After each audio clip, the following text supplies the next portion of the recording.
श्वेतरंगा गंगा का संगम होता है अपनी दो बहनों श्यामल वर्ण यमुना और दृश्य सरस्वती से। और इस त्रिवेणी संगम के कारण ही यह जगह इतनी महत्वपूर्ण हो जाती है। गंगा के उद्गम के बारे में जो पौराणिक कथा प्रचलित है वो बड़ी ही रोचक और मनमोहक है। तो आइए क्यों न आज हम आपको गंगा अवतरण की कहानी सुनाए दिखाए। गाने का राजा पर करता था दम, पूरी पृथ्वी पर फैला था उसका ही आतंक। उसके आतंक को रोकने विष्णु ने धरा एक रूप, 52 अंगुल का बौना बनकर पहुंचे जहां था भूत। सारे दरबारी बौने ब्राह्मण पर हंसे, पर बाली ने जब उसे दान मांगने को कहा तो उसने कुटिया बनाने को केवल 3 पग भूमि मांगी। पर जब बौने ब्राह्मण ने भूमि नापनी शुरू की तो जैसे भूचाल किया गया। वामन ने पहले पग में पूरी धरती नाप ली और अगले कदम से स्वर्ग। ब्रह्मा जी ने भगवान विष्णु के चरण होकर उस जल को अपने कमंडल में भर लिया और अब वामन अवतार ने अपना तीसरा पग बलि के सिर पर रख उसे पाताल को भेज मुक्ति दे दी।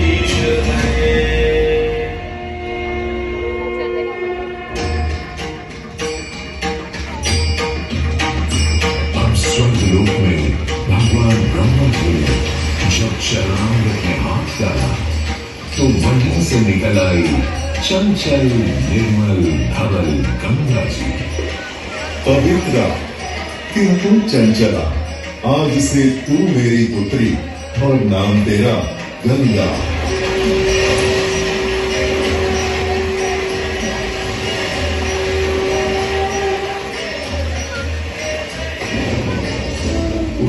कुछ समय बाद सतयुग में इक्ष्वाकु कुल के सूर्यवंशी राजा सगर ने सारे संसार को जीतने के लिए एक अश्वमेध यज्ञ का संकल्प किया।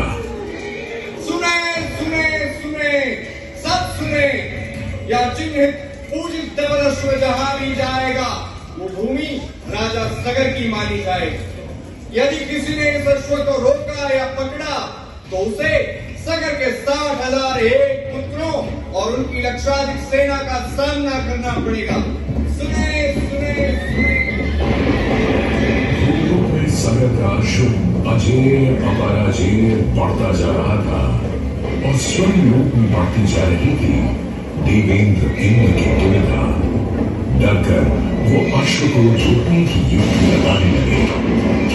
इंद्र ने राजा सगर के उस घोड़े को चुरा लिया और छल से महर्षि कपिल के आश्रम में बांध दिया।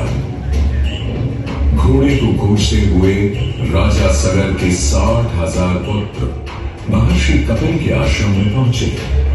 वहां घोड़े को बंधा हुआ देख क्रोधित पुत्रों ने कपिल मुनि को घोड़ा चोर समझा और उन्हें अपशब्द कहने लगे। वाचाल कुमारों, यदि कपिल ऋषि ने खोली आंख तो तपस की योगाग्नि से जलकर तुम सब हो जाओगे राख।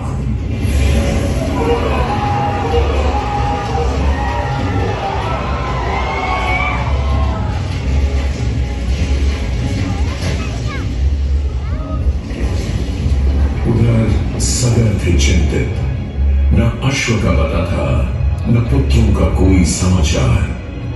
पिता का दुख देख पुत्र अंशुमन चल पड़े खोज पर। जब महर्षि कपिल के आश्रम पहुंचे तो देखा अश्व को और साथ ही अपने 60,000 भाइयों की भस्म को। महर्षि से की क्षमा याचना और पूछा तर्पण का उपाय। तुम्हारे भाई थे घमंडी, अविवेकी और अभिमानी। भस्म कर दिया उन्हें मैंने, जो उन्होंने मेरी नहीं मानी। गंगा जल।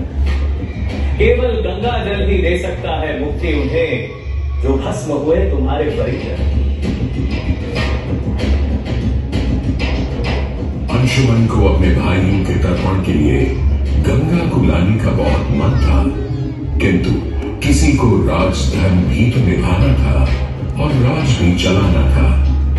देखते देखते 7 पीढ़ियां गुजर गईं, पर 7 पीढ़ियों के बाद समय आने पर राजकुमार भगीरथ ने राजा बनने से साफ मना कर दिया।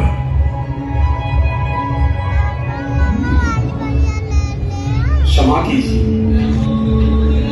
क्या ये आवश्यक है कि राजा का बेटा ही राजा बने? मैं पहले तपस्या करता और फिर ब्रह्मा से गंगा को मांग कर पृथ्वी पर ले आऊं और फिर उनके पावन पवित्र जल से अपने 60,000 पूर्वजों का समर्पण करूं। वर्ष बदले, ऋतुओं की हवा बदली, नदियों के किनारे बदले, किंतु नहीं बदला भगीरथ का संकल्प, गंगा उतरण।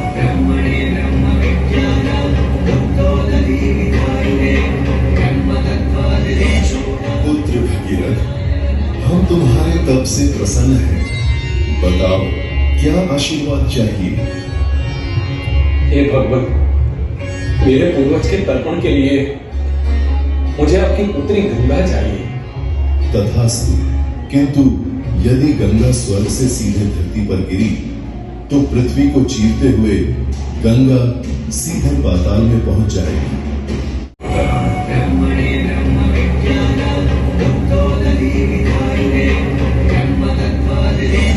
पुत्र भगीरथ, हम तुम्हारे तप से प्रसन्न हैं।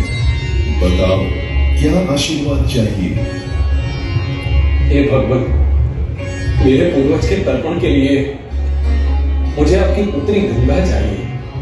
तथास्तु, किंतु यदि गंगा स्वर्ग से सीधे धरती पर गिरी तो पृथ्वी को चीरते हुए गंगा सीधे पाताल में पहुंच जाएगी। इसलिए तुम भगवान शिव शंकर को मनाओ ताकि गंगा जब स्वर्ग से नीचे उतरे तो वो उसे अपनी जटा में थाम ले।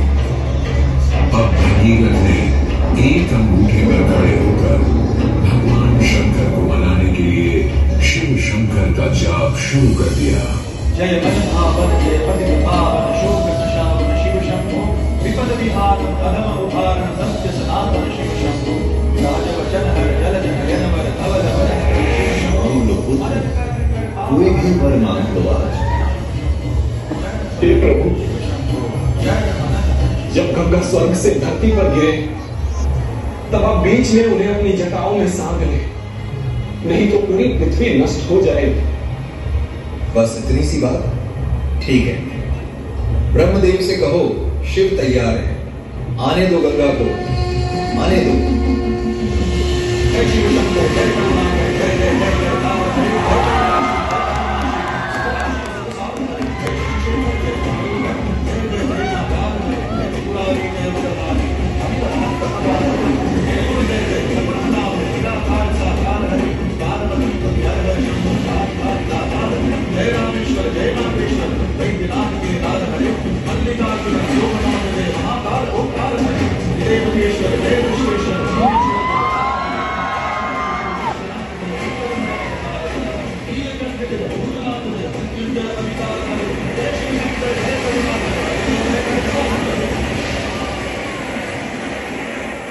और यूं गंगा ने भगीरथ के साथ गंगा सागर जाकर सगर के पुत्रों का उद्धार किया।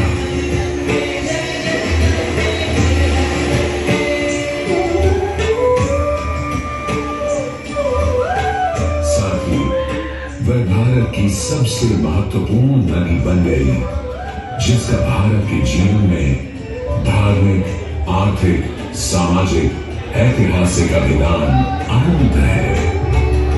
हे मां गंगे, हे जगदम्बे, हे मां गंगे। मोक्षदायिनी गंगा का यमुना और सरस्वती के साथ त्रिवेणी संगम मोक्ष का संगम है।